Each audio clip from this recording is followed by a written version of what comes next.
Watu wengi huzani hedhi ni jambo la kawaida tu lisilo na athari kubwa, lakini ukweli ni kwamba kipindi hiki kinahitaji uangalizi wa karibu zaidi kuliko watu wengi wanavyofikiri. Kila mwezi mwili wa mwanamke hupitia mabadiliko ya homoni, kupoteza damu na wakati mwingine maumivu.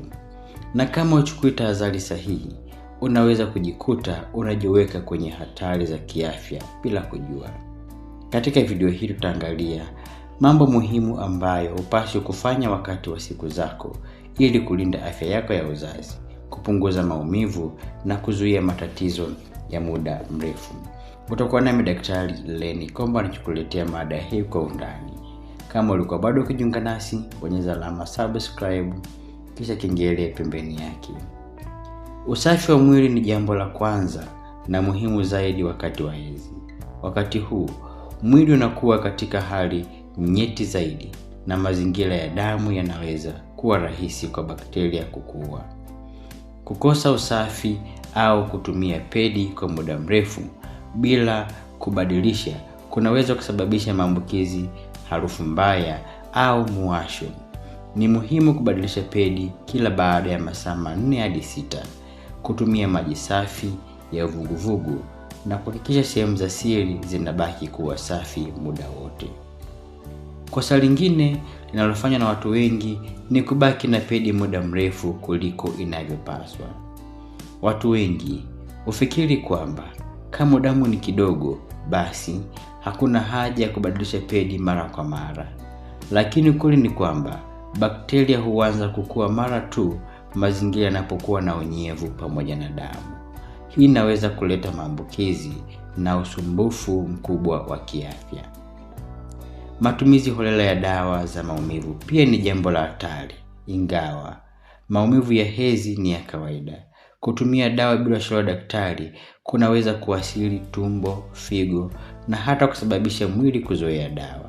Badala yake, njia salama ni kupumzika, kutumia maji ya vuguvugu tumboni, kunywa chai ya tangawizi au kufanya mazoezi mepesi. Lishe wakati wa hedhi ina nafasi kubwa sana katika afya yako. Wakati huu, mwili hupoteza damu ambayo ina madini muhimu kama chuma. Kula vyakula visivyo na lishe kama chipsi, soda na vyakula vya sukari nyingi kunaweza kuongeza uchovu na maumivu. Badala yake unapaswa kula mboga za majani, maharage, dengu, matunda na vyakula vyenye madini ya chuma ili kusaidia mwili kurejesha nguvu. Maji ni muhimu sana katika kipindi hiki. Kunywa maji ya kutosha husaidia kupunguza maumivu ya tumbo, lakini pia husaidia mzunguko wa damu na kupunguza uchovu. Ukikosa maji ya kutosha, unaweza kupata kizunguzungu, maumivu makali zaidi na uchovu wa mwili. Msongo wa mawazo au stress pia huathiri sana hali ya hedhi. Wakati wa hedhi, homoni hubadilika na kufanya hisia kuwa nyeti zaidi. Ukiwa na stress, maumivu yanaweza kuongezeka na mwili kuwa mchovu zaidi. Ni muhimu kupumzika, kusikiliza muziki tulivu na kuepuka mambo yanayokupa pressure. Kujichosha kupita kiasi ni kosa jingine kubwa. Wakati wa hedhi, mwili unahitaji nguvu zaidi. Kujilazimisha kufanya kazi nzito kunaweza kuongeza maumivu na uchovu. Ni vizuri kusikiliza mwili wako na kupata muda wa kupumzika inapobidi. Dalili zisizo za kawaida pia hazipaswi kupuuza. Maumivu makali sana, damu nyingi kupita kiasi, hedhi inayodumu zaidi ya siku 7 au mzunguko usio wa kawaida zinaweza kuwa ishara ya matatizo ya kiafya kama fibroid au hormonal imbalance. Hali hizi zinahitaji uchunguzi wa daktari wa mapema na wa haraka. Nguo zinazobana sana pia zinaweza kuleta matatizo wakati wa hedhi. Nguo tight huongeza joto na unyevunyevu, jambo linaloweza kusababisha fungus, muwasho na harufu mbaya. Ni bora kuvaa nguo za pamba zilizo huru zinazoruhusu hewa kupita vizuri. Imani potofu kuhusu hedhi bado zipo katika jamii nyingi.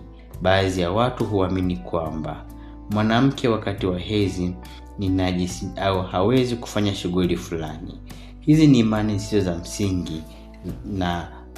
na msingi wa kisayansi. Hizi ni sehemu ya kawaida ya afya ya uzazi wa mwanamke na si uchafu.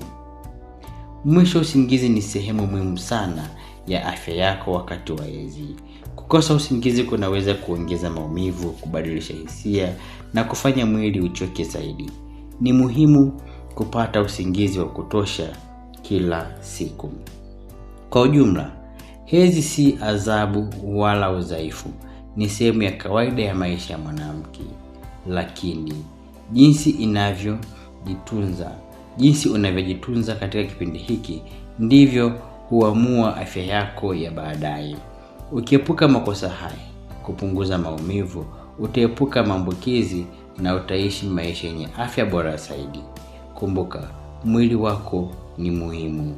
Ujue, uheshimu na utunze kila siku. Ulikuwa nami Daktari Lenny Komba. Nikutakie siku njema na Mungu akubariki.